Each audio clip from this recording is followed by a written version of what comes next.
आणखी का मोठी बातमी आहे। कालच्या निकालावरून गिरीश महाजन यांनी प्रतिक्रिया दिलेली आहे। निकाल चुकीचा वाटत असेल तर सुप्रीम कोर्टात जा असा सवाल या ठिकाणी असं आव्हान गिरीश महाजन यांनी उद्धव ठाकरेंना दिलं आहे। विधानसभा अध्यक्षांवरील टिप्पणी चुकीचं असल्याचं महाजन म्हणतात। तर न्याय व्यवस्थेवर बोलणं अशोभनीय असल्याचं सुद्धा महाजनांनी म्हटलेलं आहे। ठाकरे गटाकडून टीका केली जाते कालच्या विधानसभा अध्यक्षांच्या निकालावर आणि त्याच्यावरूनच आता गिरीश महाजन यांनी उद्धव ठाकरेंना आव्हान दिलंय।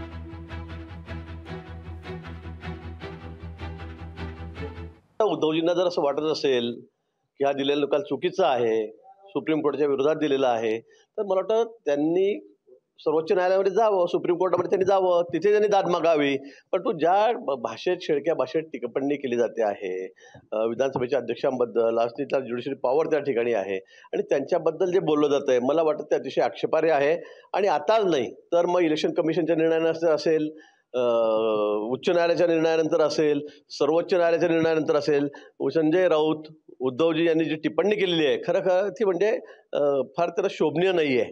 अतिशय शेळक्या भाषेमध्ये ते या सगळ्या न्यायव्यवस्थेवर टिप्पणी करतात, बोलतायत। पण मला असं वाटतं की त्यांना अजूनही सर्वोच्च न्यायालयाचे दरवाजे उघडे आहेत। त्यांना जर निकाल पडत नसेल तर त्यांनी वरती जावं। लोकशाही मराठी ऐका, पहा, जागरूक रहा।